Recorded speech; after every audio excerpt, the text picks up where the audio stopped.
Festival, and I saw a tweet earlier today which said something along the lines of thank goodness for the sanity of books, because we are going through yet another very difficult week in the life of South Africa.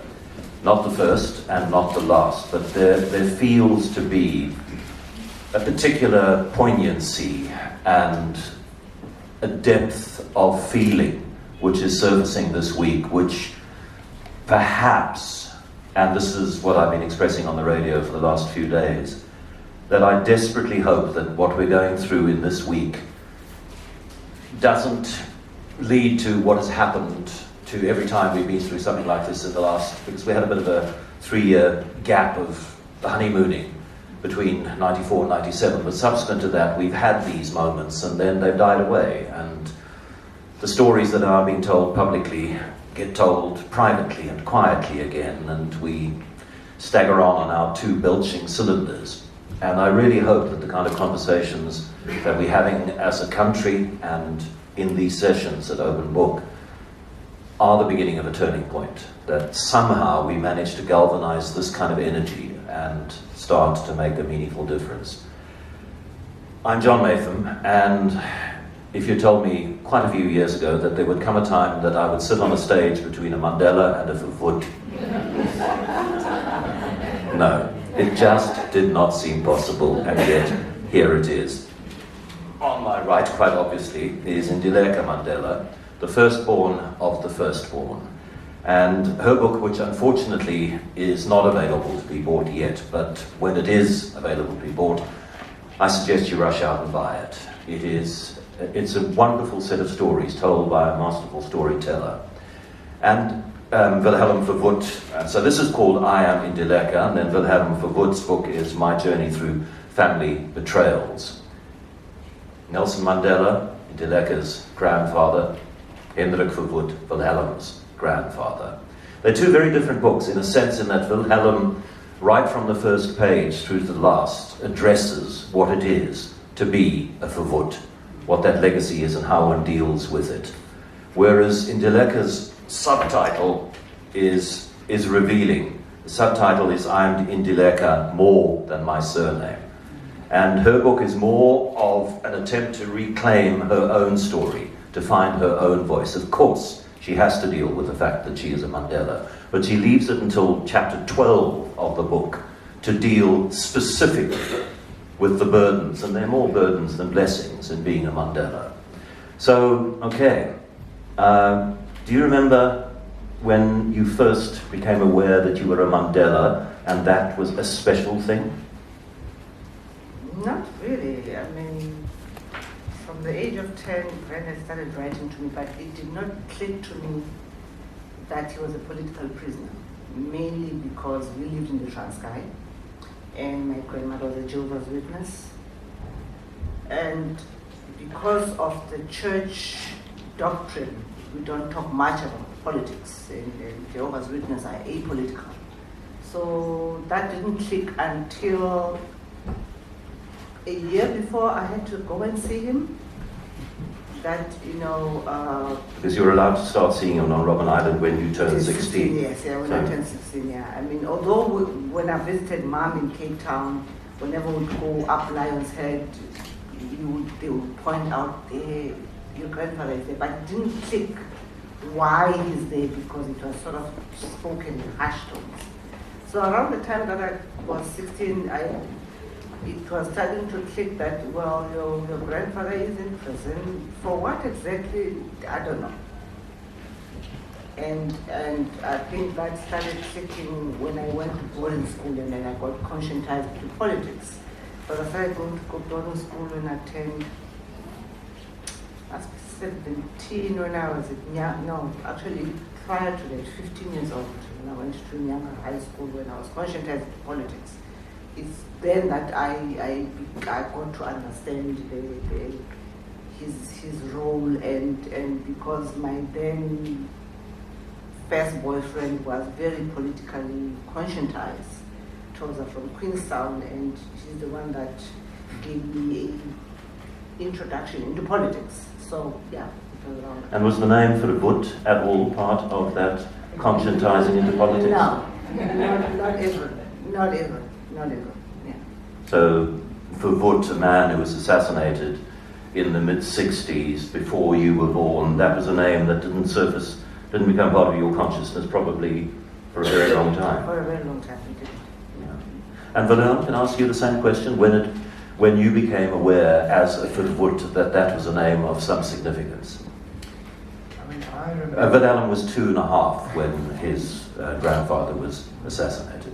Yeah, so I don't have personal memories, but I have a sort of generalized memory of my early childhood, primary level education, into secondary level, of being surrounded by community, a place where the name was very prominent. I mean, it was all over the place, really. But I do remember older people, even when I was quite young, when they hear the surname, Afrikaans-speaking white South Africans now, when they hear the surname, they would often tell me a story. And they would often tell me exactly where they were on the day that he was assassinated. And often that would end with a kind of encouragement to be proud, never to be ashamed of this great leader. And so my childhood sort of is almost like closed in that kind of very strong, positive affirmation by people from within my tribe, as it were. So I mean, part of what you do in the book is try to reconcile two images. One is an image of Wilhelm sitting on Hendrik's lap for a family photograph, and this 2.5-year-old is sitting on the architect of apartheid's lap, and the architect of apartheid has a milk bottle in Wilhelm's mouth. The archetypal familial picture. And then the other picture is a picture of the Black Christ, where the face of the centurion jabbing a spear into the Black Christ's side is his grandfather. And to reconcile those two images is, in a sense, the sort of trope of the book. Well, I mean, I think because of that very positive socialization early on, and almost like a hero worshipping, a reverence, I mean, which I still get amongst older Afrikaans-speaking white South Africans. Because of that very positive image, I think the exposure to the very different, very negative image that most people in this country have of him, especially black South Africans, I think it has sort of made it an even more striking, irreconcilable tension, really. And the Black Christ is just an expression of that fury about here is a person who's crucifying us in the name of being Christ, like this kind of Christian nationalistic ideology. And this idea of evil masquerading as light, and this is the person that as our Chief Lutuli said, personifies the system. And that's what I had to come to terms with, that it's not just about my grandfather, it is about this person personifying, symbolizing the system, and that's why he's so hated. Oh, that's something that both of you had to deal with, perhaps to a greater extent Ndileka in your life, because your grandfather was both a human being and a symbol, whereas you had very little time to experience your grandfather as a human being, so primarily you experienced him as a symbol, and that's difficult to have somebody in your life who has these two vastly different significances. It is, because, Granddad, I always say that he swallowed us whole, because he was this larger than life person, and because of the reverence people give him, you sort of feel that you need to do that as well at home. But fortunately, by the time he was released, I was already 25 years old, and because I was brought up by Evelyn, who taught me that God is a person that you revere more than any other human being, I did not have that sort of reverence to him. I mean, from the first time that I met him at Robben Island, I visited him at Robben Island, we became friends. I mean, Granddad had the ability to make anybody, relax. Because sooner had we kissed the window and touched the window, the both of us sat down and he said, okay, stand there so that I can see how tall you are. And he then started talking about boyfriends. Now this is a different conversation that I would have with Khulu, because now Khulu is very strict. You're not supposed to have boyfriends because you're not about to get married. You're 16 years old.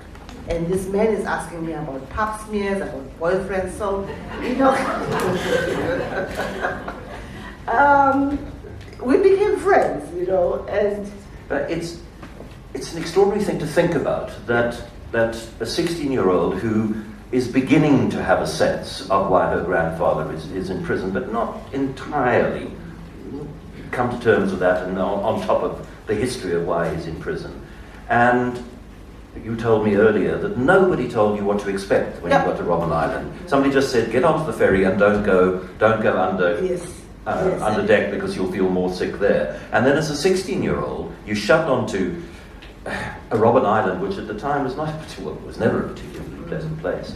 And there's this symbol of anti-apartheid, your grandfather, behind the glass. It's an extraordinary thing to have gone through. It is, and it's so surreal that this is the type of thing that children of struggle icons, they normalize what is not normal.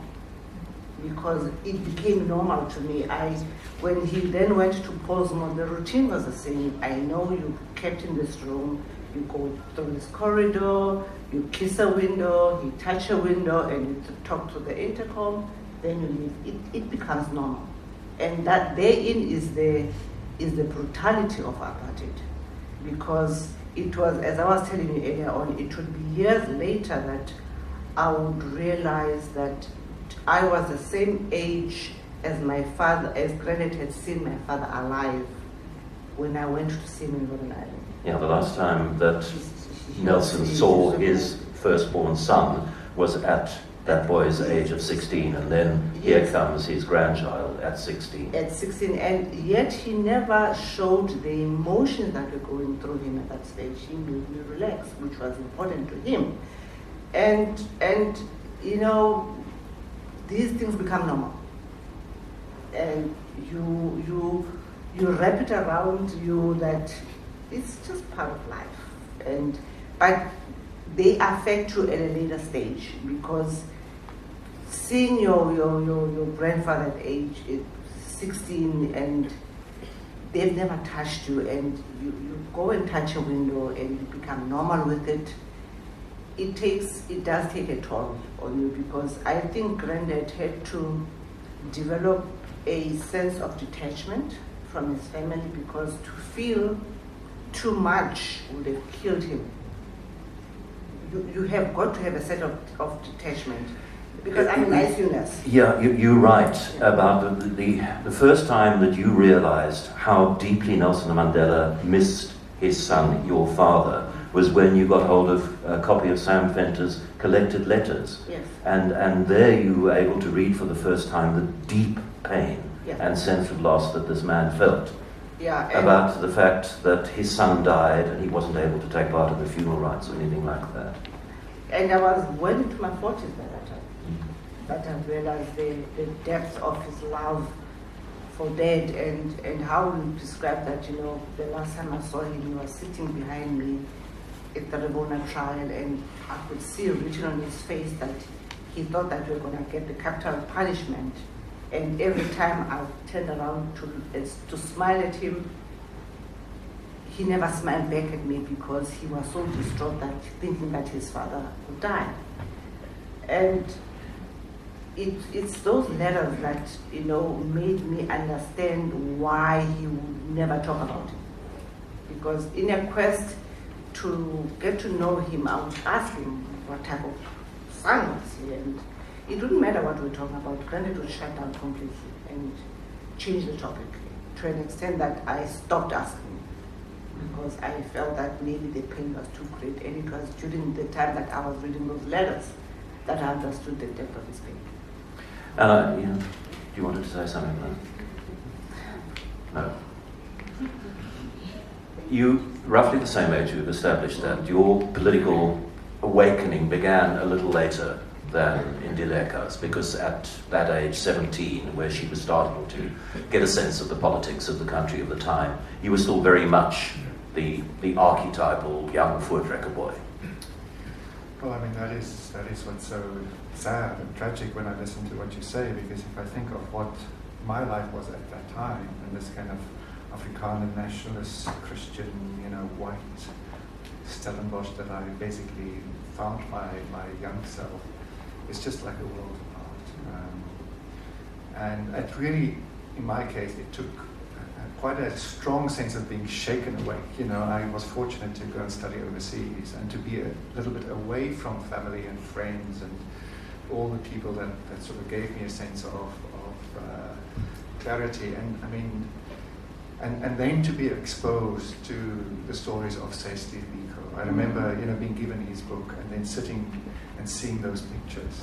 And then somebody gave me the speech your grandfather made at Travonia, and I think, this can't be true. Like, I mean, in terms of what I grew up with, and this very strongly militarized identity we grew up with, fighting the communists and the terrorists, and then something started to shift, and you start to see a bit of the human story, and of course, once you allow that to go through, and you actually feel it, and you see yourself as a Christian, as I did, like, how can you stop? How can you not continue to explore what is really the truth?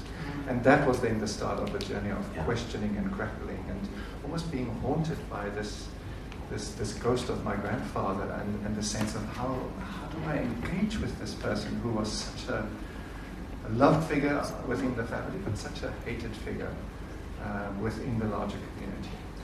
You are from that university environment. You're meeting radical South Africans, radical white South Africans, you're meeting black South Africans, you're meeting gay people for the first time in your life, and that scares the bejesus out of you. That does. Intersectional, waking up.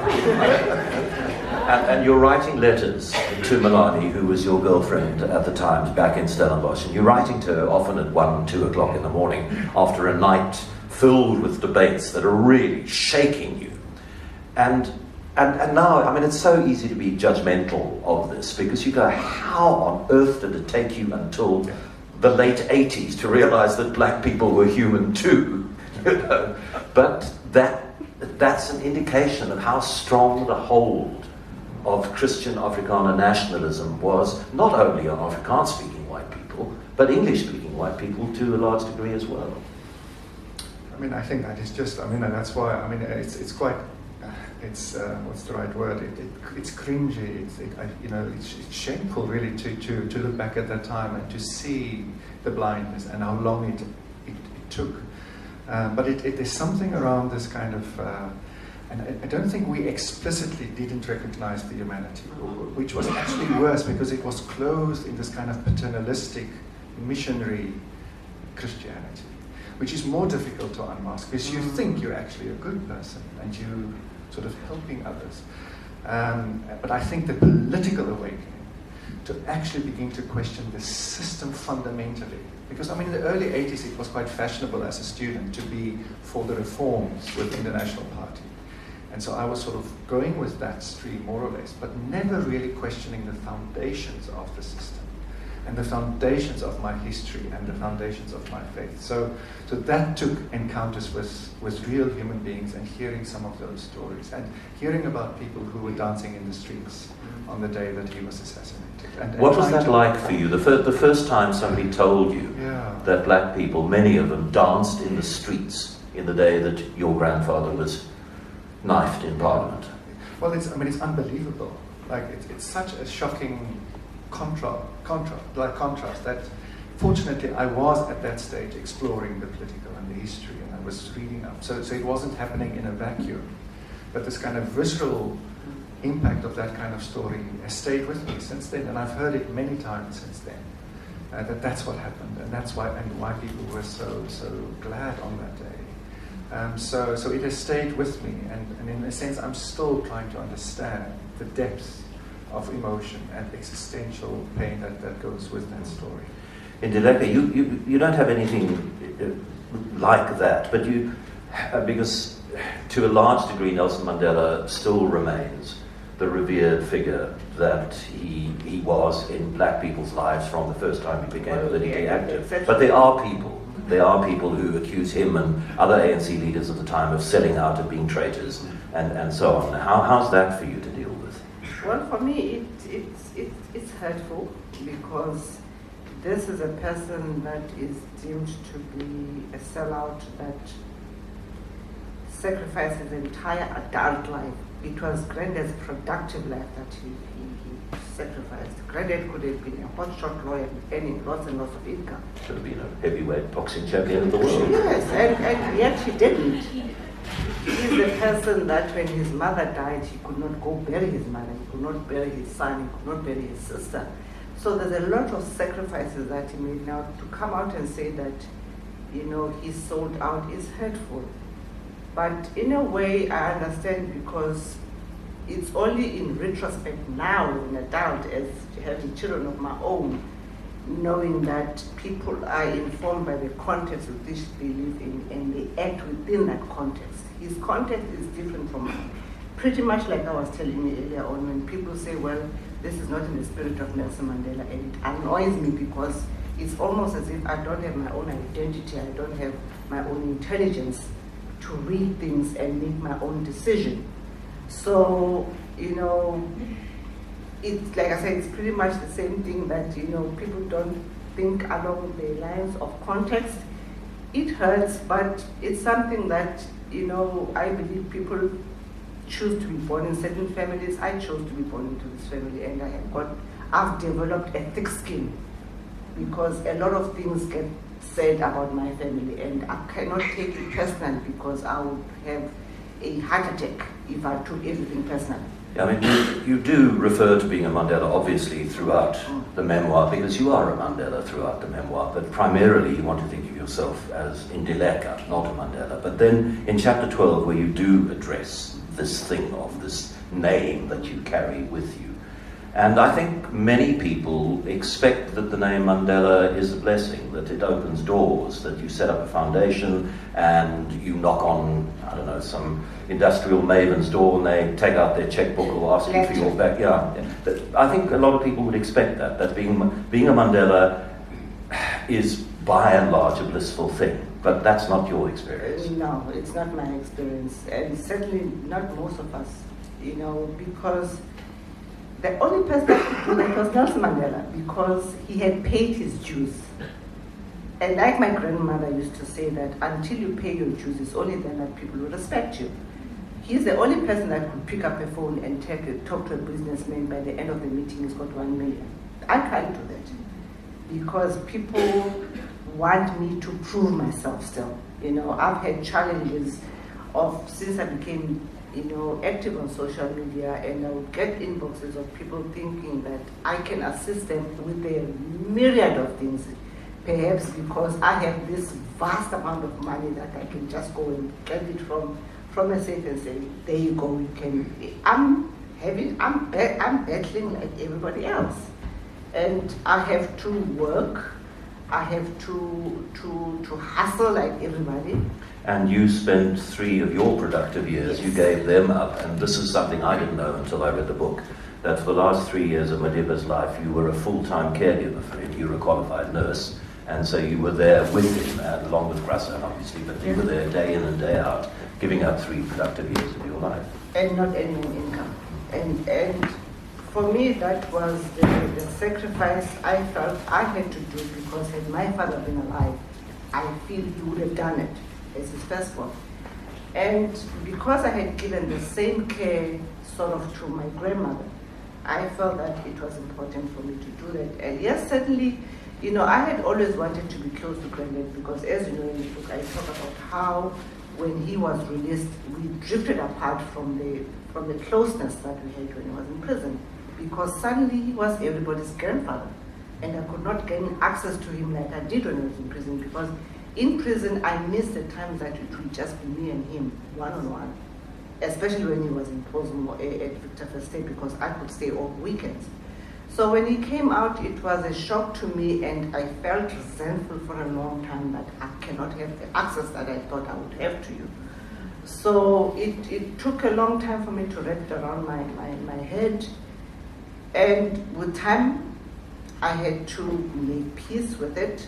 So during those years, it was reconnecting, because prior to that, it also, because of that we butted heads a lot, and there were times that I wouldn't even talk to him, not even on speaking terms, that the 3 years last years of his life I would always cherish because we then reconnected. We could watch movies, something I had always wanted to do, although albeit it's a documentary about him. So, but it was time and space and energy that we spent together, and it was through therapy that I could even get there. Because when my uncle got ill, when my Evelyn died, I went over the deep end in terms of depression, and through therapy, and the year that my grandmother died, my uncle was, my aunt was admitted to hospital late that year, and he died in January, and then granted divorce that he had HIV. So up until that time, our relationship was tenuous. So it was through therapy that I understood that every girl has daily issues. Granddad was not just my grandfather, he was my father, because that's the sum total of what I knew as a father. Yes, I had a stepfather, as you know, but we didn't get along very well. Granddad was it. He was my father. So I had these daily issues of not being close to him, to an extent that, when we would talk with my therapist, and he would say, why is it that you fight with your grandfather? I said, well, we don't talk much. And she says to me, what makes you think that communication is about talking? Because sometimes communication is about sharing energy and space with one another. What stops you from taking a book and sitting there when he rips his paper up? Because Granddad would be like, hello, darling. Hi, Granddad. How are you? I'm fine, Granddad. How's work? It's fine. How are the children? They're fine. They've been dismissed. So it would infuriate me that, I came here all the way to see you, and all you can do is ask me 3-4 questions and whoop your paper. But, during those 3 years, we bonded in a way we never bonded before, because when I would go to the Eastern Cape, for instance, after I became ill, then we went to the Eastern Cape 2012. I had this, every month I would go and spend 4 days with him, and because my children were still at school, especially my last born was still at high school. So I would go on a Thursday and leave on a Monday on a late flight. And we had this song and dance that we used to do before I leave, I would say, because the flight is at 5 to 6. So around 3 o'clock, I would start going to him and say, Granddad, I'm about to leave. He would look at me and keep quiet and ignore me. I said, okay, what's this? Until he would say, okay, darling. Then he dismisses me, then again that. So I would do this earlier also, that my flight, I don't miss my flight because this is the one flight that it is in KPM. There's 2 flights, one in the morning, one in the evening. So this is a song and dance and banter that we would do. And if when Joe would ask, when I said to him, well, I'm leaving now, he would say, what day is it?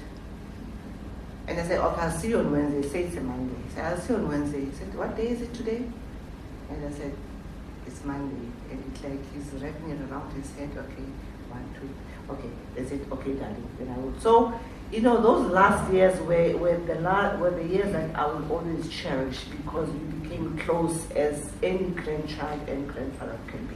So yeah, and the book does speak more about the burden of the Mandela name, and particularly Ndileka's feeling that sometimes in that larger-than-life Mandela family, with the attention on the Winnie branch of the family, that it was difficult for her. But at least for Helen, she had an individual with whom she could bond. You just had something that you took on. It was a burden for anybody who wanted to be a conscious South African. The name Verwoerd was a burden, and you try to work out how you can live a life which politically and religiously is the antithesis of everything that he wanted, and at the same time find some kind of humanity in the man, that you can regard him still as a grandfather rather than the architect of a detested system. Yeah. I think this is where the story starts to connect, because in a very significant way it was your grandfather who made it, in a sense, easier for me to do that. And wonderful meeting. I mean, the first time, I mean, when I was a student, I wrote him a letter, from England, and when he was released... Wrote on my birthday in 1990. And, I was just like, I wanted to express to him what I felt at that stage about what was done to him, and that it was done during the time of my grandfather, and that I wanted to commit my life to a very different commitment of reconciliation. And I sent the letter, but I never heard something back. So in the early 90s, he came to Stellenbosch. And a few of us at that stage were exploring, becoming involved with the ANC, and we were at somebody's big house. And he came, he greeted people coming along, and I thought he would stop when he would hear the surname, but I think he was sort of in greeting mode, and he just walked past, and I didn't get a chance to say to him what I wanted to say. And fortunately, the host realized what happened, and he took me by the arm and said, no, I want you to properly meet Mandela and President Mandela. And then I had this chance, and when he greeted me and I said yes, I was introduced as the grandson. I just wanted to say, almost wanted to just blurt it out and say to him what I wanted to say. And then he stopped me and said, can I first ask you something? And I was taken aback and thought, what is this going to be? And then he said, how is your grandmother? Who was still alive at the time. And he had not yet visited her in Iran. Well, this was a few years later. He would send, he would invite them, and then eventually end up having tea with her in Iran. But it felt like a genuine question. And he said, and I said, she's fine, she's in Orania, and something along those lines. And then he said, if she wouldn't mind, would you please convey my greetings to her? And then I had an opportunity to say how sorry I was about what was done to him. And even then, he didn't want to listen too much to that. And there was almost like an invitation to say, yes, that is important, but let's work together for a different future. But something in that kind of humanizing of my grandmother is almost like a humanizing of, I suppose, this family.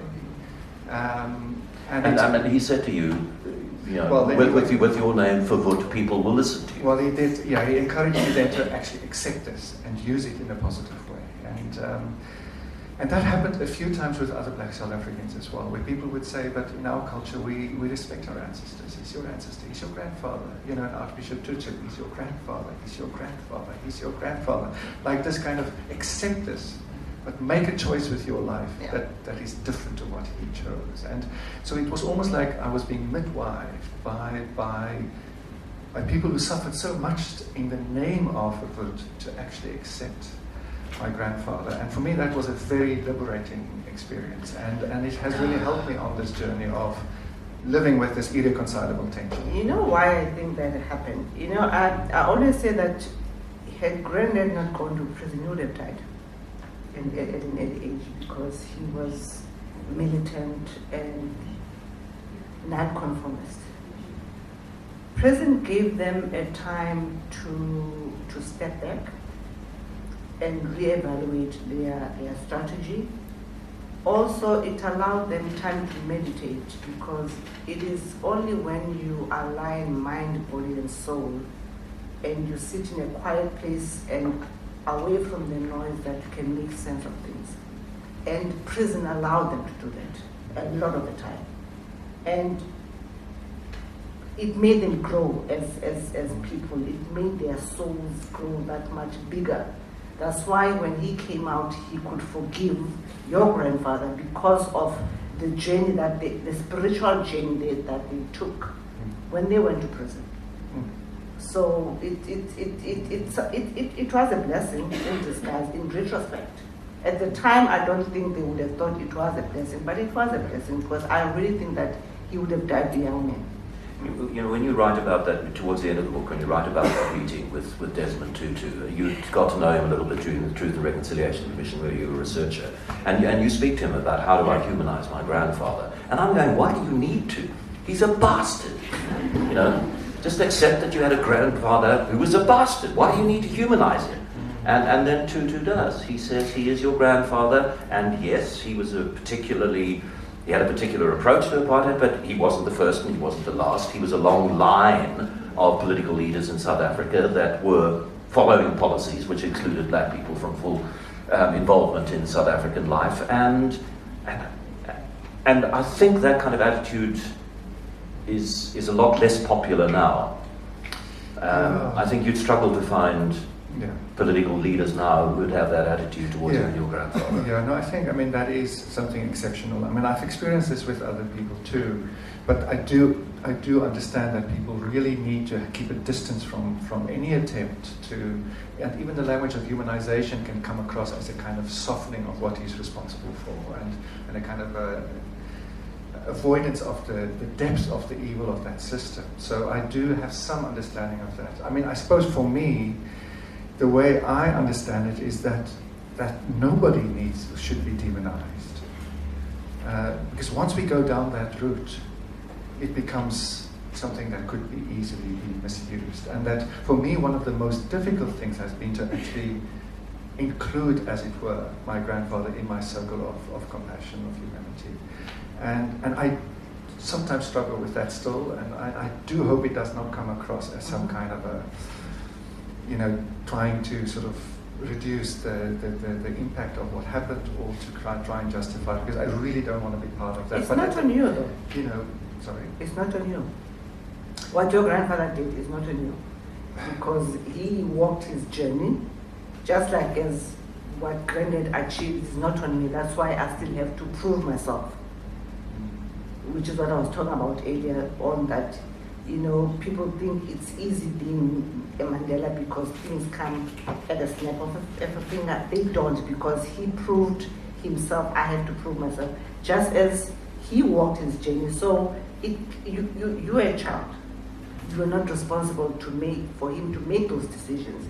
Yes, you can acknowledge them and make peace with them. There are certain things I've had to make peace with, even as a Mandela. That happened in the course of my life, which I talk about in my book. But, they were not done by me, but I have got to make peace with them, because if I don't make peace with them, they will forever haunt me. You see, I've had encounters with some of my black colleagues and people that I work with in the peace field who would say, you just have to accept that for people, you will be his representative. Like, yes, you didn't do what he did, but you do make the pain associated with him come alive by moving into the room, by being present, because he's in me, like his genes are in him. And that's the blood part. Yeah, so in that sense, there is this kind of, yes, I'm not responsible, but also I have some responsibility to respond in a way that's appropriate, given the pain associated with that name. And that's something that I'm trying to navigate. Because yes, it would be wrong to take on too much. And it's wrong, I think, to scapegoat him. But I also think too many people of my generation and even the next generation say, no, it wasn't me. And somehow my membership of this family and the membership of this group and the membership of being, white, I think with that comes a kind of relational responsibility when I'm dealing with people still suffering the consequences of those policies. And that has been my experience, that when I claim that responsibility, when I accept it, it has a healing potential.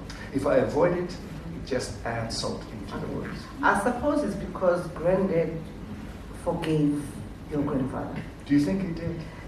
He wouldn't have been able to meet with your grandmother had he not done that. So I think it comes for me, it comes from that, who am I to begrudge you when the person that it impacted the most, let it go. Sure.